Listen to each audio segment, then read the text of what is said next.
Fat dog walk time. This is Fat Dusty Dog. She laid in the dirt. I didn't get a chance to dust her off or wipe her off. And I was walking in the evening. I don't know. It gets kind of late on me.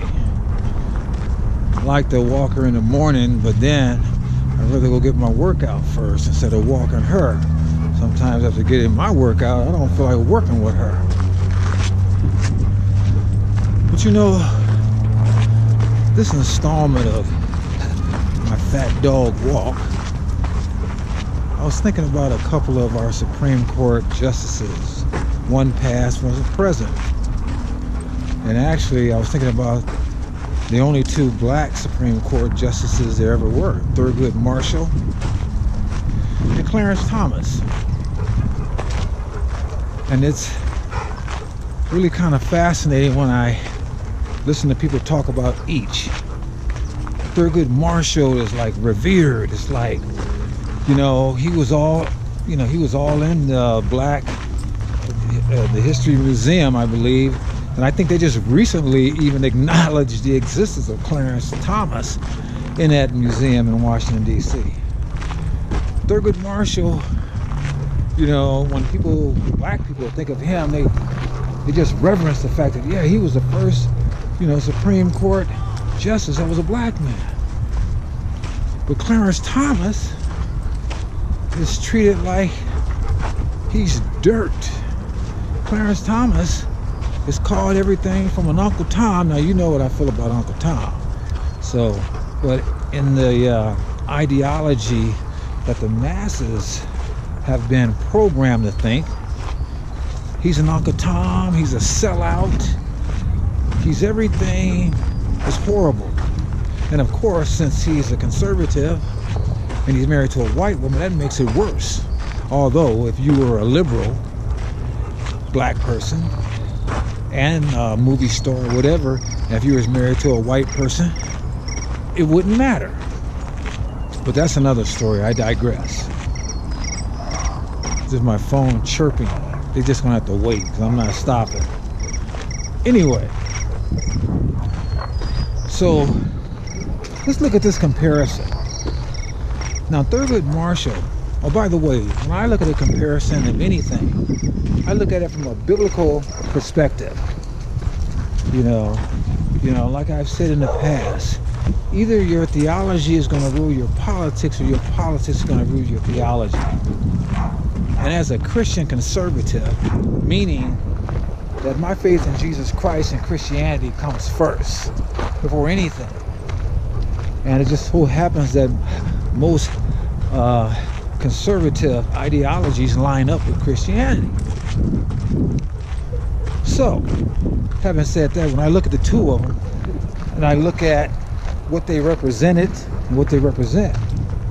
Now, Thurgood Marshall, you know, he was part of the attorney. I think he was the lead attorney on that Brown versus the Board of Education that helped, you know, break the neck of segregation in these southern schools, which was fine, which was good. There was nothing wrong with that at all. That was an enterprising and great thing that was done. But Sir Thurgood Marshall, in my opinion, is also one of 7 people who endorsed, wrote, and laid the groundwork for the greatest mass genocide in American history. And I'm talking about Roe v. Wade. He was one of the Supreme Court justices that initiated that abomination that have allowed us to kill over 60 million babies in the womb. Babies. And black people. Thurgood Marshall is black people who make up about 13% of the population, account for about 35% of the abortions. So all these black people that are revering Thurgood Marshall, they don't think about this stuff, or either they don't know this stuff, you know. But this man is responsible for the continued extermination of his own people. Whereas Clarence Thomas has been pro-life, unapologetically from day one. And he's treated like garbage. Now, the reason why he's treated like garbage is obvious. The liberal media controls most of the airways. The educational system is controlled by them too. Anyone who stands against abortion is an enemy that must be crushed. And so therefore, they tried to crush him. They tried to crush him at his hearings with this Coke and, well, hair on a can. I'll just leave it at that. And they've been assaulting him ever since. And many black people assault him. Many black people downgrade him. Many black people think vile of him, not even realizing that this is a man that's helping to save their prodigy. This is a man that's standing up for life. And not just black babies, but all babies. But like I said, we, black people, 13% of the population, make up 35% of the abortions. And that's not by accident, folks.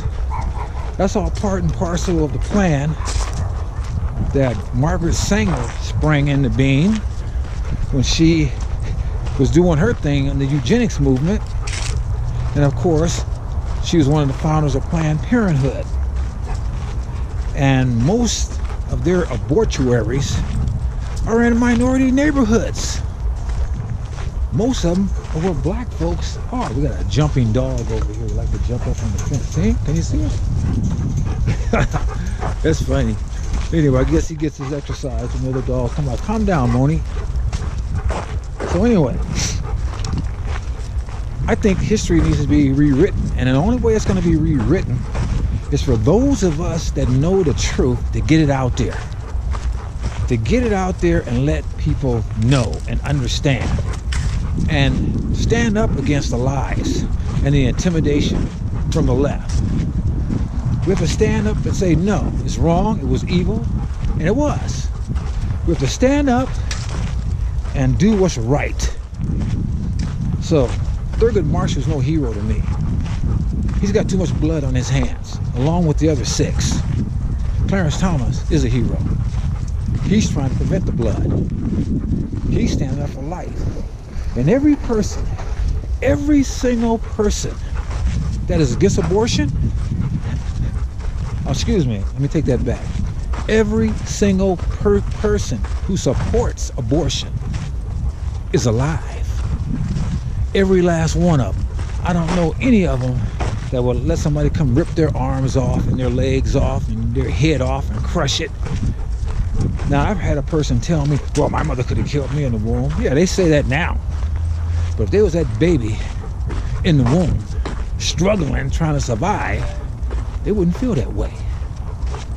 So we need to, those of us who can see, those of us who are Christians, need to stand tall for the gospel, stand tall for the unborn, stand tall for these folks that are so blind, they don't even know what the heck they're doing.